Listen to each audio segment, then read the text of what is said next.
Well, hello, Jennifer. Welcome to the Clinical Entrepreneur Podcast. For those of you that are just joining us for the first time, buckle up because we are going to be talking about how to recession-proof your practice with my new friend, Jennifer Koch. How are you today?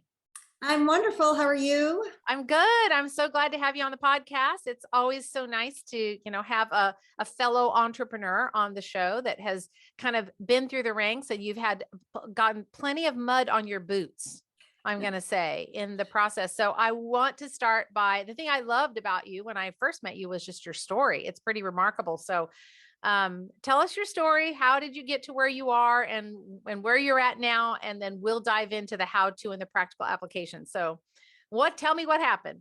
All right. What happened was, I like how you say mud on my boots. It's like one time a pediatrician called me seasoned, right? So, I don't know if that's let's see, seasoned. No, we'll go with seasoned. Yeah, you're right, good. seasoned. So I started my career in corporate and I was in sales and marketing and I did that for 10 years.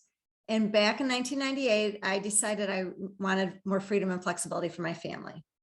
And I decided to open up my own business, which I did. And then 2 days later, delivered my second daughter. So that was a little crazy. We won't go into probably that was story. not the perfect timing, but okay, keep going. Right. It happens. But anyway, so I opened up a brick and mortar cookie business is what I did. And I loved that business. I owned it for 20 years. I was able to run it, own it, build it, and raise my 3 children, which I just absolutely love. And then my story got really interesting back in 2008 with the recession, which is going to come up today. When I was watching, what was happening with my business, it was basically drying up. I launched a cupcake business. So I started out in the cookie business, ended up, riding the wave of the cupcake trend and started a cupcake business in 2008 and put those two together and became Cookies and Cupcake by Design. And by doing that, my business skyrocketed. I pivoted during a recession and it was the best thing. I can look back at that and say it was the best thing that ever happened to me. And so when you decided that you wanted to pivot, I want to rewind just a little bit here to get more context. So here you have this really thriving cookie business. Did it just all of a sudden one day it just dried up? Literally, there were no customers? Because you've got staff, you have overhead, you have equipment, you've got rent, you've got, software you're paying for, your own living expenses because you now have 3 kids, you're trying to raise a home and a blah, blah, blah. Did it just all of a sudden dry up or were you just noticing that slowly it just started getting less? Because the whole 2008 recession was a slower process. I mean, it happened over months. It wasn't like one day we were fine and the next day the stock market was zero. It happened over, a period of several months. So how did you have any kind of indication before all this happened that something was potentially wrong? I guess is where I'm going. It didn't stop suddenly. No, it was definitely a slow decline. Yeah. And I think I was just seeing the writing on the wall. And I think I was a little proactive in making that pivot because I was watching a lot of our business was corporate business. So we would do these cookie gifts and they had logos on them and they were delicious, but they were really cute. And we delivered them. So it's what I called backdoor business. It went out the back door and we delivered it to the client. And a lot of our business was realtors. And when the housing bust and all that happened. Right. So I was watching it decline slowly. And like you said, I had a lease on a building. I had 10 employees. I had obligations. I had a loan with collateral, personal collateral attached to it.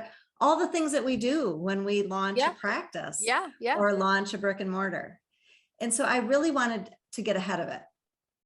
That was kind of my thinking back then. And I just want to stop and say that way of thinking, I love so much. And it's quite remarkable that you stopped as a businesswoman.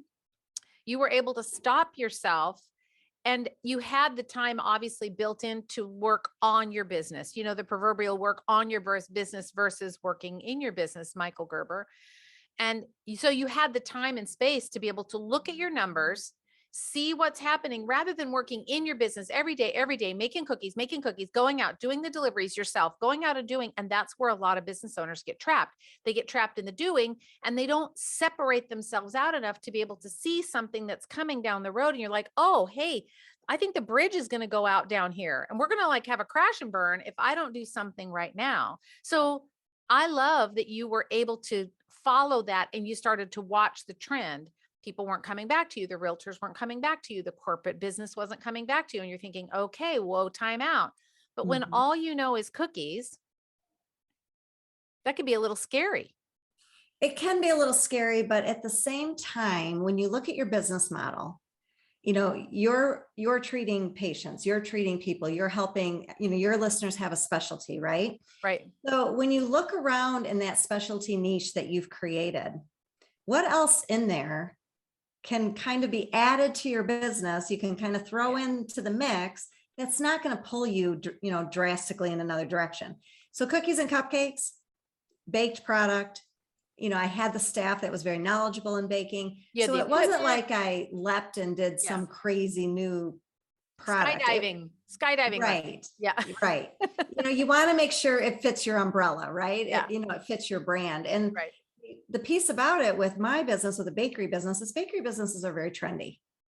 Everybody wants the next cronut. Remember that guy that took the croissant and the donut and put them together to make a Yes, the cronut? next cronut. That's so funny. I forgot about that. That wasn't long lived, but nonetheless, it was a cronut. It was a cronut, right? And so that's where I just got lucky that 2008, 2009, Cupcake Wars was launching on Food Network.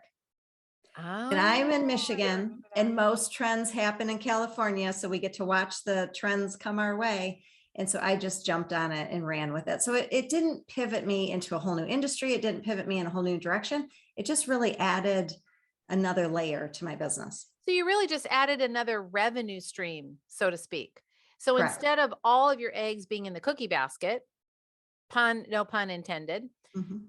all your eggs are there. Now you have got two places where you're having revenue. Now, if you were to look back, would there be anything that you would do different? You said you got Um, lucky, but could you have done it differently or better? well, of course, anytime you look back, you can always evaluate and find the areas that you could do better or do differently. We started out with these jumbo cupcakes. They were like the size of your palm of your, you know, and 3 inches, because we were a decorated cookie company. So we started out thinking, oh, people want decorated cupcakes. Well, these cupcakes were ridiculous. They were so big, you know, you needed a fork and 3 people could eat them. And we soon realized that what's interesting about times like a recession is people need to comfort themselves. They want to treat themselves. Mhm. So your Starbucks doesn't decline too much. People came in and could afford a $3 cupcake once we downsized to a regular size cupcake and went into the flavors, not the decorated, and could justify that expense.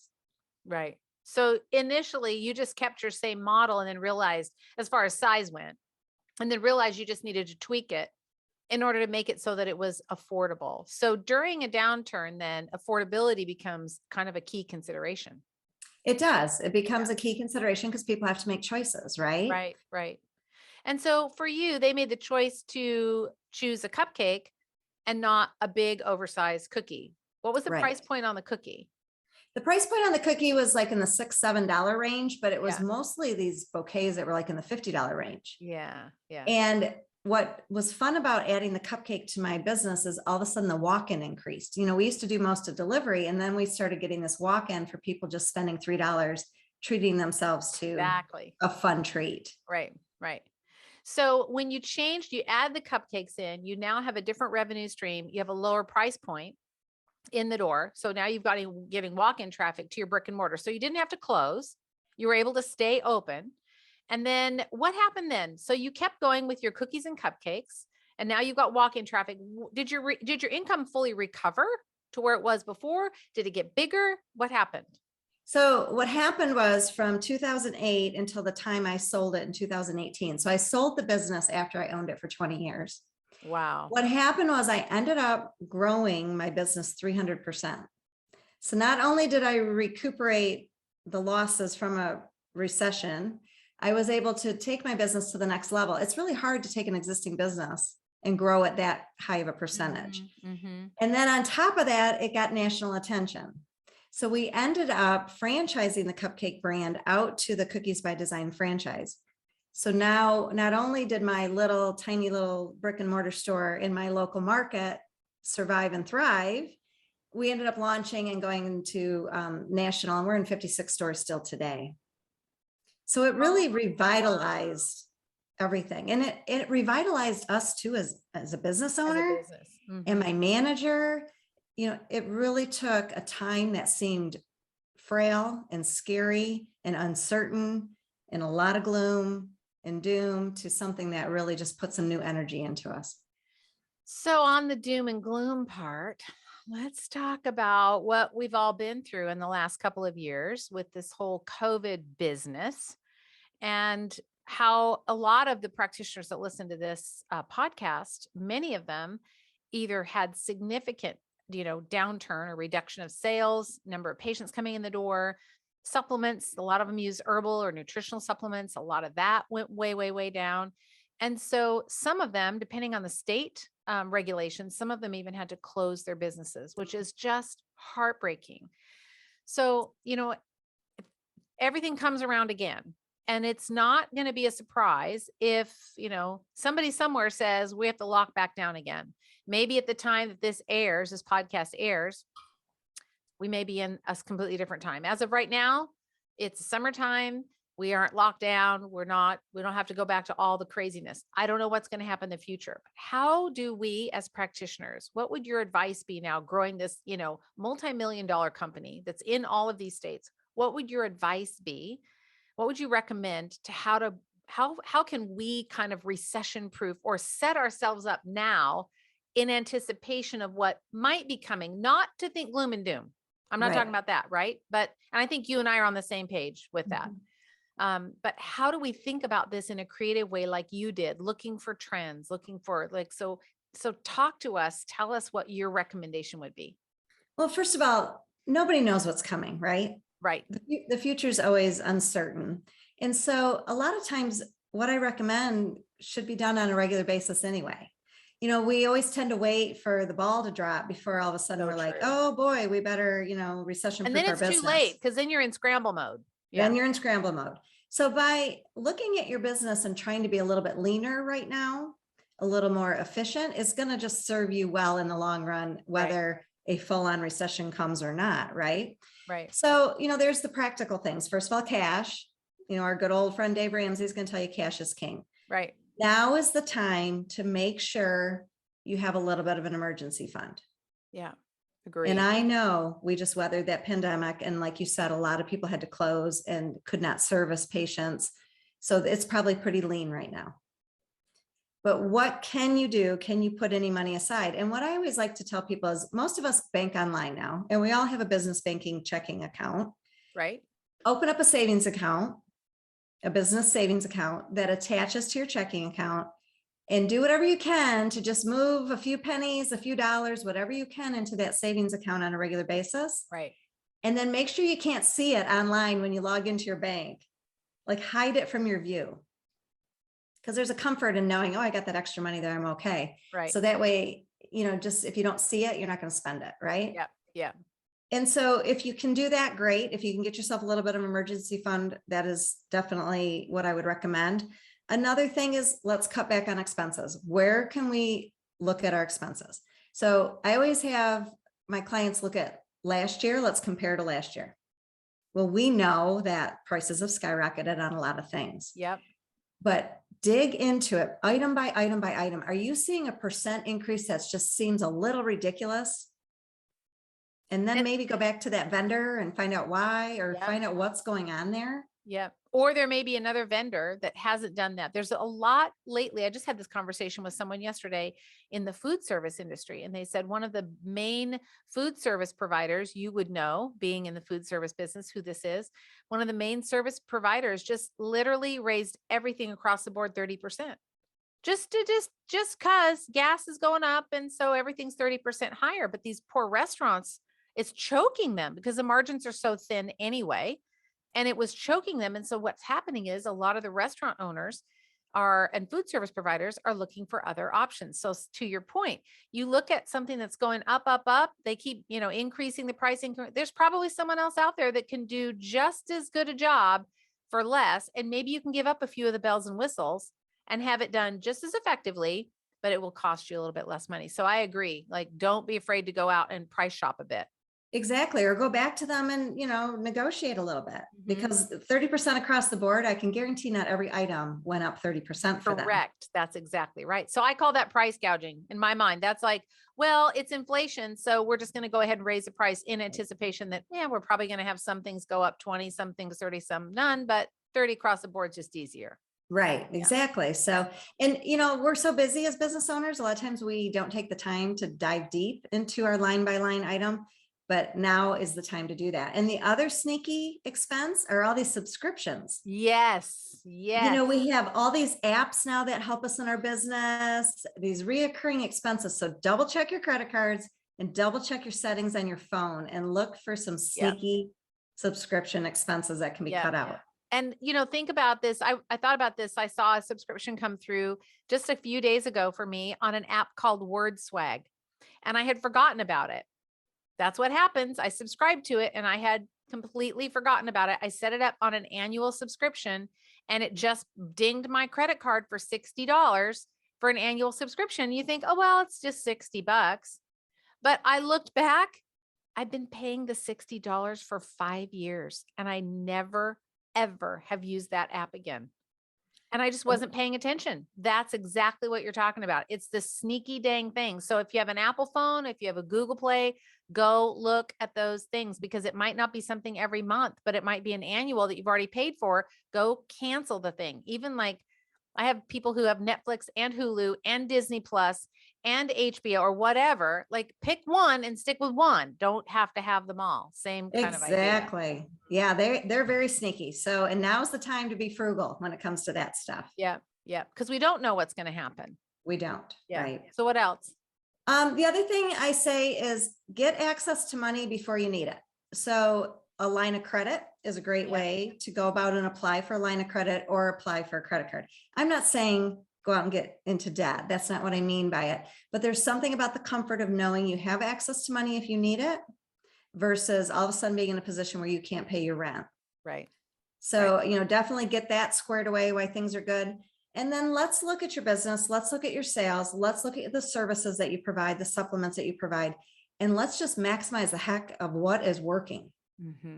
So, what's your trick for looking at what's working? Like, I know what I would say, but I'm really interested to know, how do you look at that on a practical, down to earth? Like, when you're looking at your numbers, you're looking at your P&L, your profit and loss, and you're looking at those line items. What do you look for when you're looking to see what's working, what's not working? Well, hopefully with your P&L or however your point of sale or however, you're taking payment from customers, you are itemizing what you're selling. Yes. So if you're a practitioner and you're doing certain services, which service is your highest generating revenue? Which one is bringing in the most dollars? Right. But then I'm going to ask you to go a step further and look at that service or product that you're selling or providing that's bringing in the most dollars. And I want you to run a profit analysis.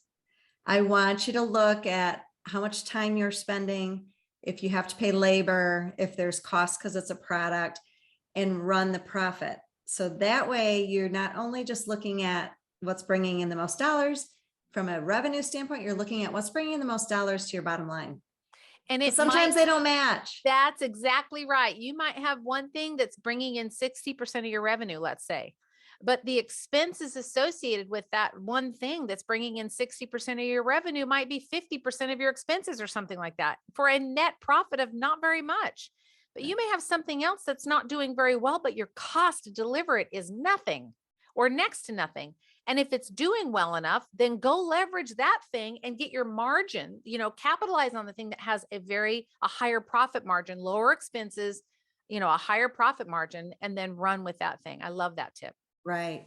And then, once you figure that out, what you want to really just maximize the heck out of, push in the next few months, just for that cushion, go to find the people that have been your biggest supporters. So where have you found your clients so far? Now is not the time to be jumping around and trying out all these different networking groups and all these different things. Go fish where they know you, they like you, they trust you, and ask for referrals. Get these people to be your champion, your advocate, because we want to just maximize what's working. Right.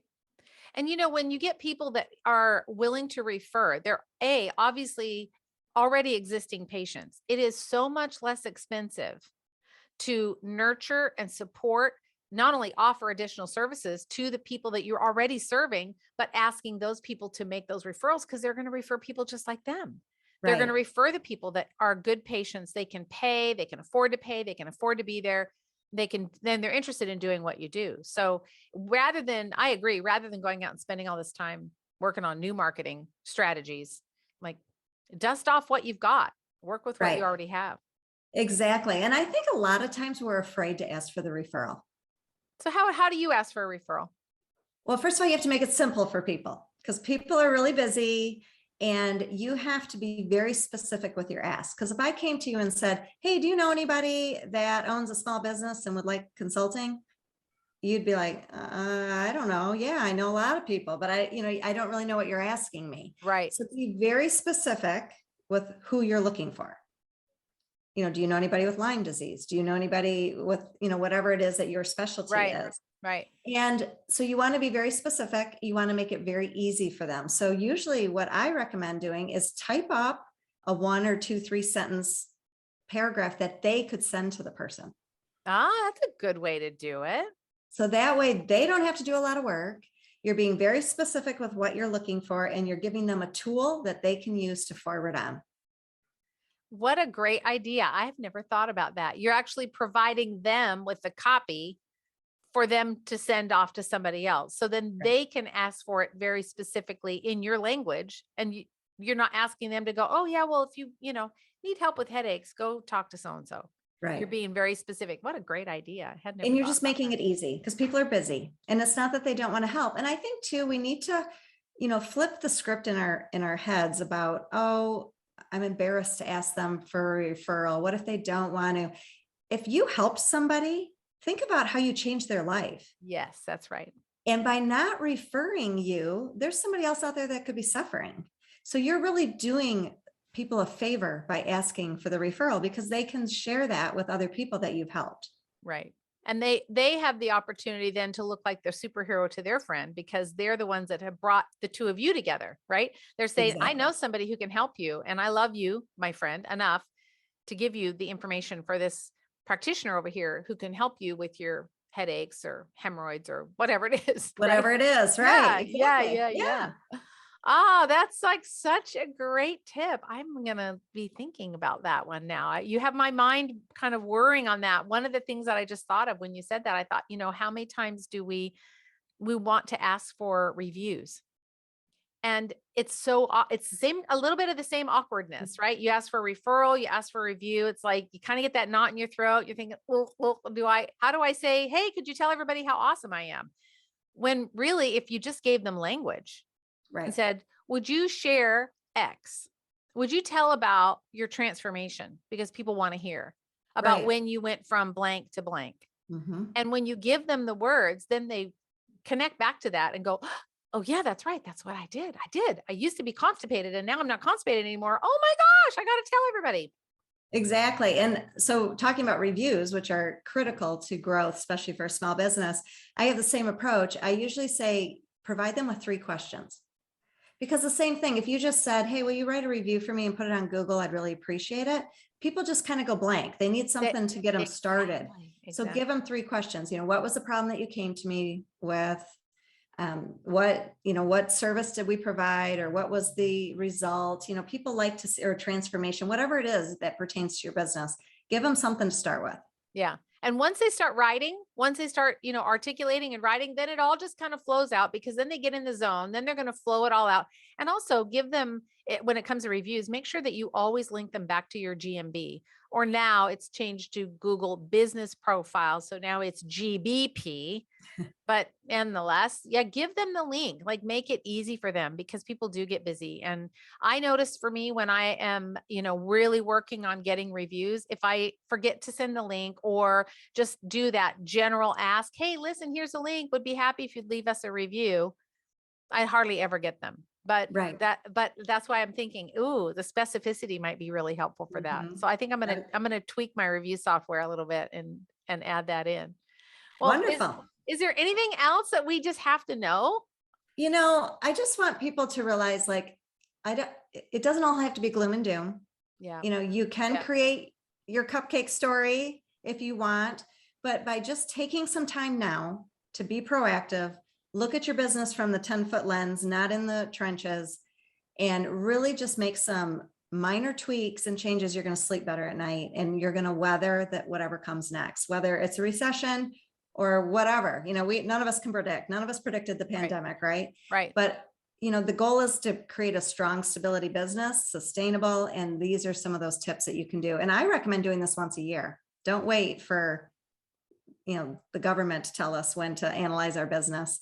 I recommend doing this once a year. Look at your costs once a year, look at all of those things once a year. But this is also assuming and knowing that there is so much value in extracting yourself out of the day-to-day operation of the business and building in time in your schedule to work on the business, to be the CEO, to be the business owner, to look at the business objectively through the boss, not through the clinician's eyes in our case, but as through the owner's eyes. You in the cookies and cupcake business, you didn't have to be baking the cupcakes and wrapping them and taking them and doing the delivery, but you were in charge of what happened on a day-to-day basis. And ultimately the buck stops with you when it came to the finances. Right. And so you have to work on that. You have to be in there looking at it and analyzing it. So do you have any resources on this that would be useful for my audience that I can direct them to? Yes. If you go to my website, nextwavebusinesscoaching.com, and click on the resources tab, there's a resources tab there with lots of different trainings on what we just talked about, the recession-proof, trainings on hiring, all sorts of things. So anything they're struggling with, they could probably find at least some tips and nuggets to get them started if they go to my website under resources. New Wave. Next Wave. Oh, I'm sorry. I said that wrong. Yeah. Next Wave. Business Coaching. .com. Well, it has been such a pleasure to have you. Again, if you missed the first part of the episode, this is Jennifer Koch. She is a small business consultant. She loves working with small businesses and really helping them dive in, dial into their financial stuff, all the things, like making sure that your business is really recession proof, in that you're doing the work now and not having to be reactive and, responding to a crisis when you're in the middle of the crisis and you're like, oh crap, I don't know what to do. I don't know what to do now because now I got a problem. And that's what's happened to so many practitioners during the onset of COVID back in 2020. And we don't want that to happen again. So Jennifer, any parting words? I just want to say, take a moment and celebrate. Everyone needs to celebrate their success. As entrepreneurs, we don't do that enough. We're always looking ahead. We're always looking at the problems. And the fact that you're listening to this podcast, you're investing in yourself, you're opened your own business, that takes a lot of guts, takes a lot of courage, and you've weathered a pandemic. So celebrate your wins. And, I just really encourage, and I'm a big small business advocate, and I just really cheer you on and wish you all the best of luck in the future. Well, thank you so much. It's been a pleasure having you on the podcast. Thank you for having me. Thanks.